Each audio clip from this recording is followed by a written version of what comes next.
Last class में हमने पढ़ा अपॉइंटमेंट ऑफ ऑडिटर, राइट। और हमने इसमें क्या कहा कि दो प्रकार की कंपनियों में ऑडिटर का अपॉइंटमेंट होता है। एक वहां पे who required to constitute audit committee, और who does not require to constitute audit committee। ठीक है, हमने कहा कि अगर ऑडिट कमेटी की रिक्वायरमेंट है तो होगा क्या कि आप एक ऑडिटर से रिटन कंसेंट लेंगे कि वो आपकी कंपनी का ऑडिटर बनना चाहता है या नहीं बनना चाहता, और वो कहीं डिस्क्वालिफाइड तो नहीं है। अब ऑडिट कमेटी क्या करेगी, आपसे इंफॉर्मेशन मांगेगी, मतलब सीए से इंफॉर्मेशन फ्रॉम सीए कि भाई आप कौन हो, आपने पहले ऑडिट किसकी की है, आपका एक्सपीरियंस क्या है, वगैरह वगैरह। Information from CA called by audit committee. ठीक है, अब ऑडिट कमेटी जब इंफॉर्मेशन मांग लेगी तो ऑडिट कमेटी क्या करेगी, उस ऑडिटर का नाम रिकमेंड करेगी। Recommend name of auditor. ठीक है, ऑडिट कमेटी ने जो रिकमेंडेशन दी है, अगर बोर्ड उसके साथ एग्री हो जाता है, यहाँ पे दो सिचुएशन हो जाएगी। बोर्ड एग्री हो जाता है, बोर्ड का मतलब यहाँ पे बोर्ड ऑफ डायरेक्टर, वो उसकी रिकमेंडेशन से एग्री है या डिसएग्री है। ठीक है, अगर board of director recommendation of board audit committee से एग्री है तो वो उन रिकमेंडेशन को आगे कर देंगे, रिकमेंड टू शेयर होल्डर्स या मेंबर्स को रिकमेंड कर देंगे।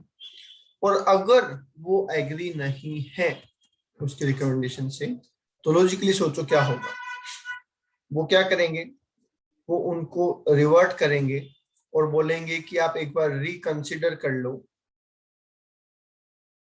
आप एक बार क्या कर लो, रिकंसिडर कर लो आपने जो रिकमेंडेशन दी है उसको। हमें आपकी रिकमेंडेशन थोड़ी ठीक नहीं लग रही, तो आप एक बार उनको दोबारा देख लो। ऑडिट कमेटी बोलती है ठीक ठीक है भैया, हम दोबारा देख लेते हैं। ठीक है, और ऑडिट कमेटी कहती है इस केस में not to reconsider. Audit committee कहती है हमने जो जो कंसिडर किया था वो बिल्कुल ठीक है, हम तो आ, आपकी डिसएग्रीमेंट से एग्री नहीं है, हमारे हिसाब से तो ये बंदा बिल्कुल ठीक है। ठीक है, अब बोर्ड क्या करेगा, बोर्ड ये करेगा, बोर्ड ऑफ डायरेक्टर एग्री नहीं थे, उन्होंने रिकंसिडर बोला, ऑडिट कमेटी को बोला कि आप दोबारा कंसिडर कर लो। ऑडिट कमेटी बोलती है कि नहीं, हमें तो कोई कंसिडर नहीं करना, हमारी तरफ से तो यही ओके है। तो बोर्ड बोलेगा ठीक है। अब बोर्ड ऑफ डायरेक्टर क्या करेंगे, then board shall forward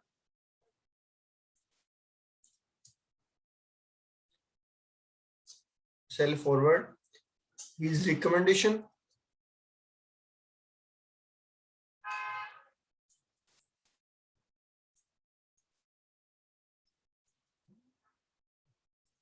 audit committee की recommendation with reason of disagreement, कि हम डिसएग्री क्यों है, हमें क्या प्रॉब्लम लग रही है, उसके साथ वो क्या कर देंगे, बोर्ड ऑफ डायरेक्टर अपने रिकमेंडेशन भेज देंगे।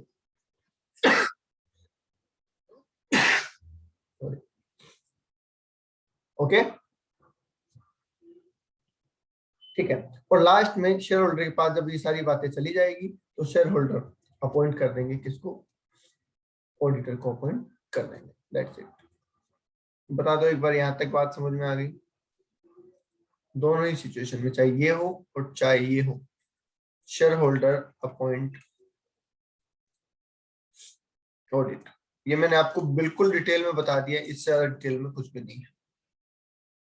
ठीक है। अच्छा, उन कंपनियों की बात अगर हम करें जिनमें ऑडिट कमेटी बनाने की रिक्वायरमेंट ही नहीं है, तो क्या होगा भाई? उन कंपनियों में जहां पे ऑडिट कमेटी बनाने की रिक्वायरमेंट नहीं है, वहां क्या हो?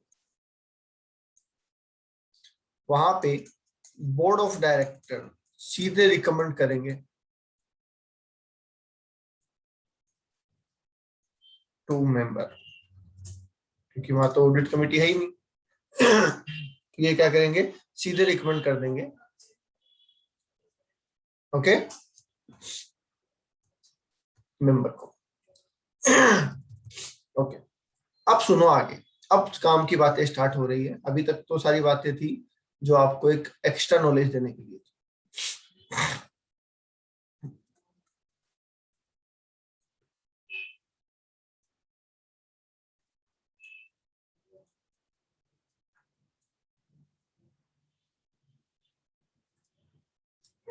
Auditor of appointment of auditor, ये सेक्शन हमारा है 139।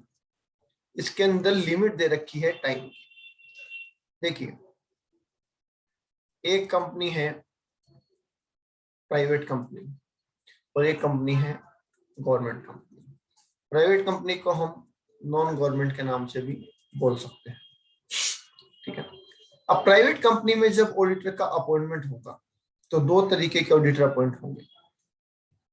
कौन से? एक तो पहला ऑडिटर,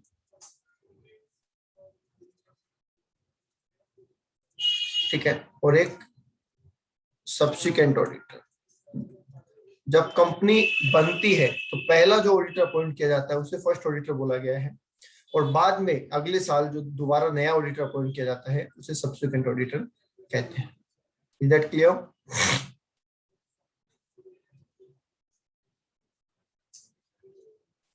ठीक है। और दोनों ही appointment regular appointment, right?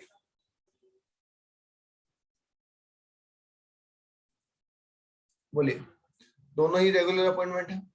Yes. अब इसमें एक और अपॉइंटमेंट होता है और वो है कैजुअल वैकेंसी। वो क्या है? Casual vacancy. कैजुअल वैकेंसी समझते हो आप? आपने लो पढ़ा है, कैजुअल वैकेंसी देखी है कहीं पे, सुना है कैजुअल वैकेंसी का मतलब क्या होता है?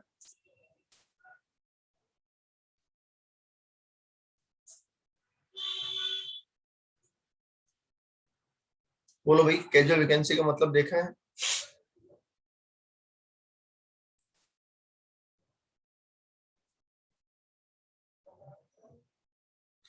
आज भी काफी कम बच्चे हैं लाइव क्लास में।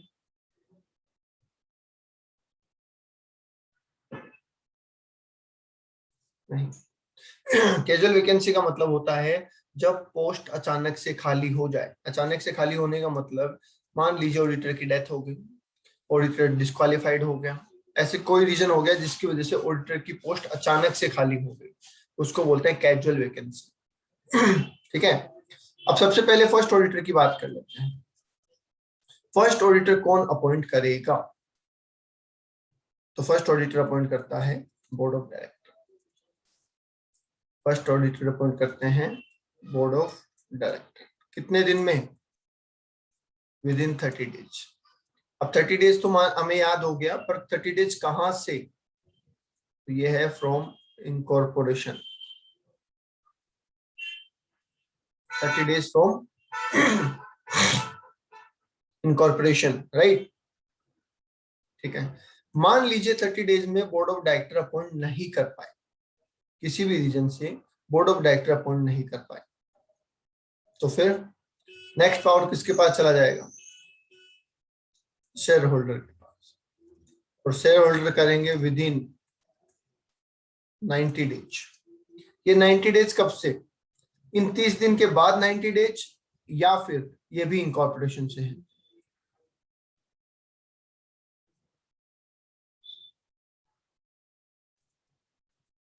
तो ये चीजें ध्यान रखना जरूरी है, ये चीजें ध्यान रखना जरूरी है कि ये डेज कहाँ से होंगे, ये बात हमेशा ध्यान रखना। वरना क्या होता है, हम टाइम लिमिट तो पढ़ के चले जाते हैं, पर वो टाइम लिमिट काउंट कहाँ से करनी है ये हमें ध्यान नहीं रहता। तो जैसे कंपनी इंकॉर्पोरेट हुई 30 दिन के अंदर बोर्ड ऑफ डायरेक्टर क्या करेंगे, फर्स्ट ऑडिटर अपॉइंट करेंगे। और अगर बोर्ड ऑफ डायरेक्टर अपॉइंट नहीं कर पाते हैं तो फिर अगले 60 दिन या टोटल 90 डेज के अंदर शेयर होल्डर अपॉइंट करेंगे। ठीक है, अगर किसी रीजन से शेयर होल्डर भी अपॉइंट नहीं कर पाते हैं इन 90 डेज में, तो फिर क्या होगा, नेक्स्ट पावर किसके पास चला जाएगा, सेंट्रल गवर्नमेंट के पास। और central government with in 60 days,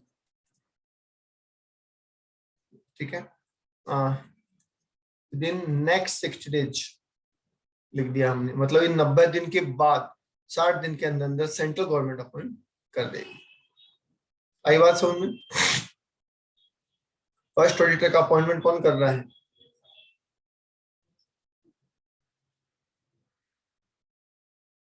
board of director. आपके एग्जाम में पूछा जा सकता है कि फर्स्ट ऑडिटर अपॉइंट कौन करता है, तो आपका आंसर होना चाहिए बोर्ड ऑफ डायरेक्टर। वो नहीं कर पाते तो फिर शेयर होल्डर है, और वो नहीं कर पाते तो फिर सेंट्रल गवर्नमेंट है। बोले आई बात समझ में?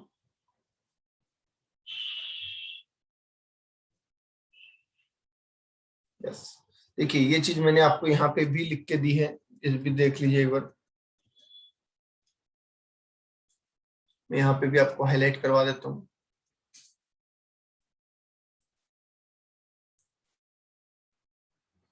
First auditor board of director appoint करेंगे कितने दिन में, 30 डेज में। ठीक है, not applicable on government company, government company की बात अभी हम नहीं कर रहे हैं। अगर बोर्ड ऑफ डायरेक्टर फेल हो जाते हैं तो विद इन 90 डेज के अंदर कौन करेगा, शेयर होल्डर करेगा। शेयर होल्डर के काम कहाँ होते हैं, जनरल मीटिंग में। अब जनरल मीटिंग दो तरीके की होती है ना, कौन कौन सी बता सकता है कोई? जनरल मीटिंग दो तरीके की होती है जनरली, एजीएम और ईजीएम।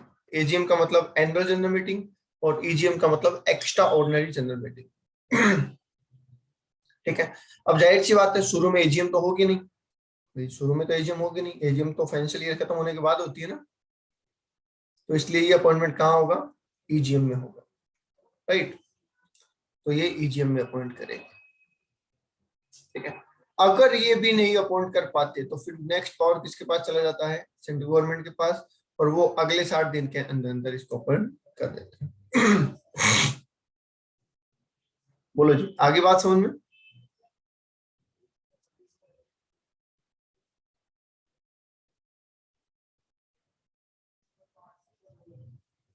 ओके,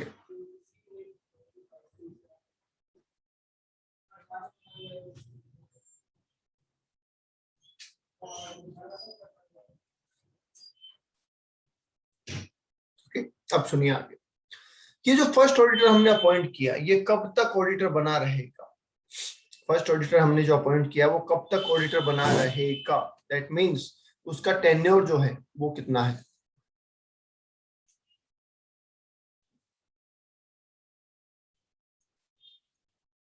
टेन्योर कितना है, कब तक ऑडिटर रहेगा। तो इसमें बोला गया है फर्स्ट ऑडिटर जो है till conclusion of first AGM. पहले ऑडिटर का जो टेन्योर है, कार्यकाल जो है वो कब तक रहता है, till conclusion of first AGM तक, पहली एजीएम होने तक फर्स्ट ऑडिटर भी ऑडिटर बना रहेगा। आप कहोगे सर इसमें ये कंक्लूजन वर्ड क्यों लिखा गया, क्या आपको पता है ये कंक्लूजन वर्ड क्यों लिखा गया है?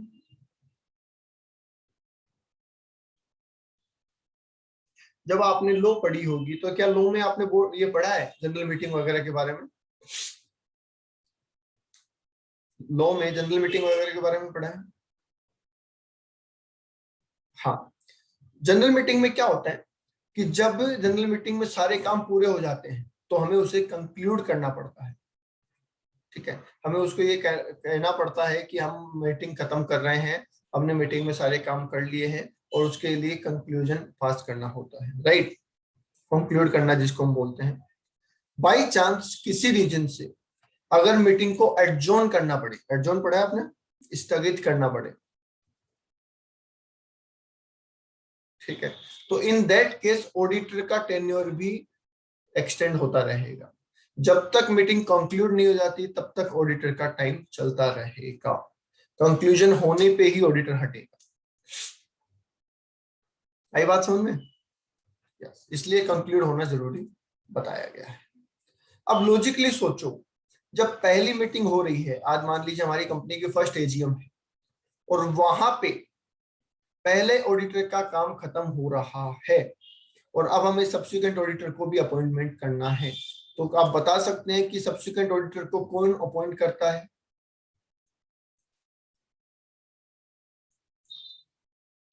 सब्सिक्वेंट ऑडिटर बाद में, पहले ऑडिटर के बाद जितने भी ऑडिटर होते हैं उनको अपॉइंट कौन करता है?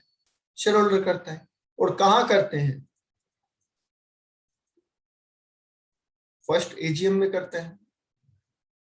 जाहिर सी बात है ना, फर्स्ट एजीएम में पुराने को हटा रहे हैं, नए को अपॉइंट कर रहे हैं, या पुराने को रीअपॉइंट कर रहे हैं, रीअपॉइंटमेंट भी हो सकता है। तो इसका मतलब सब्सिक्वेंट का अपॉइंटमेंट कहाँ होता है? फर्स्ट एजीएम में हो जाता है। ओके, अच्छा, ये फर्स्ट ऑडिटर कब तक काम करेगा? ये फर्स्ट ऑडिटर जो है, सेकंड ऑडिटर है, इसका टेन्योर कब तक होगा? सब्सिक्वेंट ऑडिटर का टेन्योर कब तक होगा, इसका कार्यकाल कब तक रहेगा?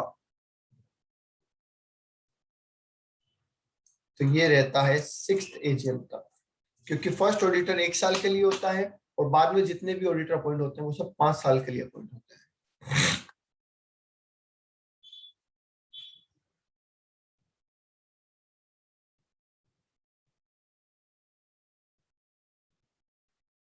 ओके,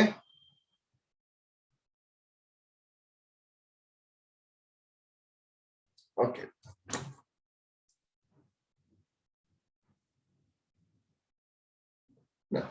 अब आ जाइए कैजुअल वैकेंसी की बात कर लेते हैं। कैजुअल वैकेंसी होने के पहली बात तो 2 रीजन होते हैं कैजुअल वैकेंसी होने के। पहला रीजन हो सकता है रेजिग्नेशन, और दूसरा रीजन हो सकता है डेथ और डिस्क्वालिफिकेशन। ध्यान से समझना इस बात को, पहले ऑडिटर या सब्सिक्वेंट ऑडिटर किसी का भी कैजुअल वैकेंसी हो सकता है। रेजिग्नेशन का मतलब है कि ऑडिटर ने मना कर दिया कि भैया मैं कल से काम पे नहीं आऊंगा, मुझे ऑडिट नहीं करनी, मैं जा रहा हूं। तो मुझे बताइए, अगर ऑडिटर ने खुद मना किया है, रेजिग्नेशन दिया है, तो क्या ऐसा हो सकता है कि बोर्ड ऑफ डायरेक्टर ने उसको परेशान किया होगा, बोर्ड ऑफ डायरेक्टर ने उसको डॉक्यूमेंट प्रोवाइड नहीं किए होंगे, या बोर्ड ऑफ डायरेक्टर के साथ उसकी कुछ अनबन हुई होगी? बताइए, पॉसिबल है क्या ये?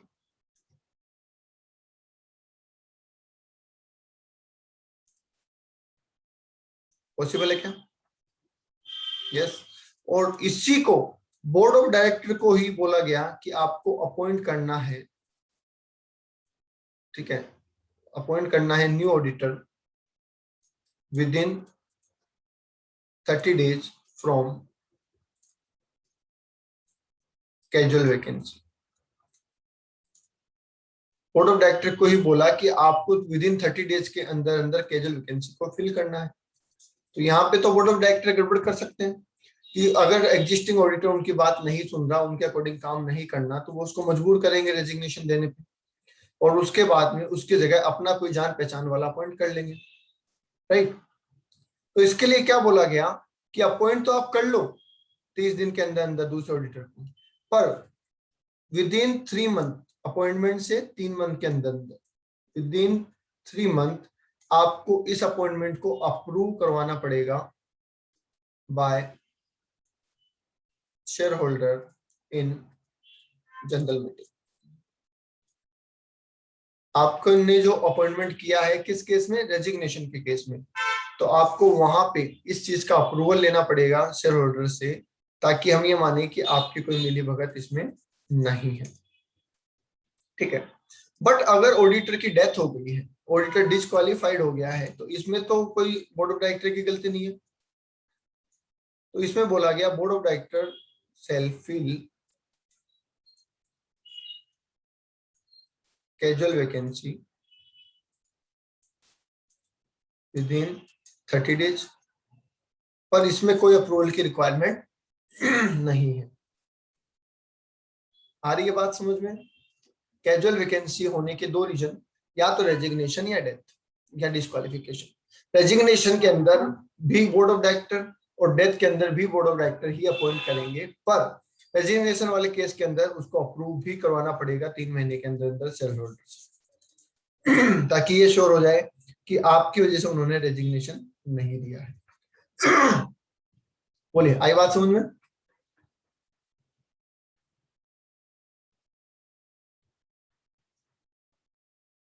बता दो भैया एक बार, यहां तक बात समझ में आ गई? चिराग का तो कोई जवाब नहीं।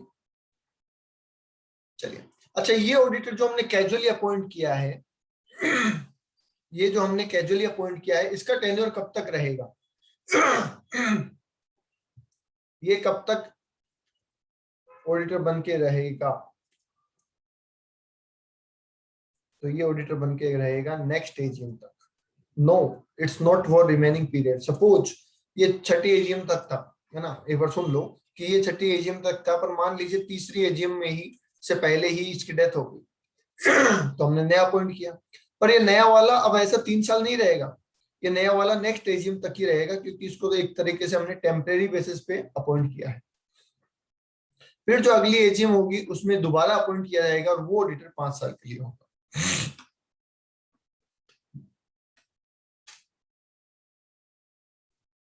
आई बात समझ में? ओके, एक बार नॉन गवर्नमेंट कंपनी के प्रोविजन को सारे को समराइज कर लो। नॉन गवर्नमेंट कंपनी की हम बात करें तो पहला ऑडिटर का अपॉइंट कौन करता है? Board of director.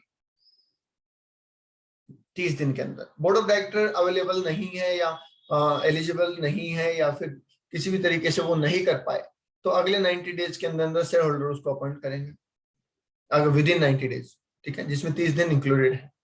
अगर शेयर होल्डर भी नहीं कर पाए तो फिर सेंट्रल गवर्नमेंट 60 दिन के अंदर, अगले 60 दिन के अंदर अपॉइंट करेगी। पहला ऑडिटर जो अपॉइंट होगा वो पहली एजीएम तक रहेगा। उसके बाद बात करें सब्सिक्वेंट ऑडिटर की, तो सब्सिक्वेंट ऑडिटर को फर्स्ट एजीएम में अपॉइंट किया जाएगा, जो 5 साल तक रहेगा, इसका मतलब कि 6 एजीएम तक रहेगा। अगर इन केस बीच में ही पोस्ट खाली हो जाती है तो हम उसे कैजुअल वैकेंसी कहेंगे, और उस कैजुअल वैकेंसी को फिल किया जाएगा बोर्ड ऑफ डायरेक्टर के द्वारा 30 दिन के अंदर। अगर कैजुअल वैकेंसी डेथ, डिस्क्वालिफिकेशन या अदर रीजन से हुई है तो बोर्ड ऑफ डायरेक्टर उसको फिल कर देंगे, बाकी कुछ करने की जरूरत नहीं है। बट अगर जो कैजुअल वैकेंसी है वो रेजिग्नेशन की वजह से हुई है, तो कैजुअल वैकेंसी फिल करने के 3 महीने के अंदर उस वैकेंसी के फिलअप पे अप्रूवल लेनी पड़ेगी, किसकी? शेयर होल्डर की, और वो भी एजीएम के अंदर। जो कैजुअल वैकेंसी में ऑडिटर अपॉइंट किया गया है वो नेक्स्ट एजीएम तक अपना रोल निभाएगा और अपना काम करेगा।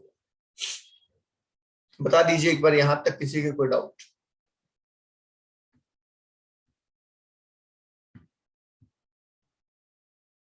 कोई डाउट नहीं है?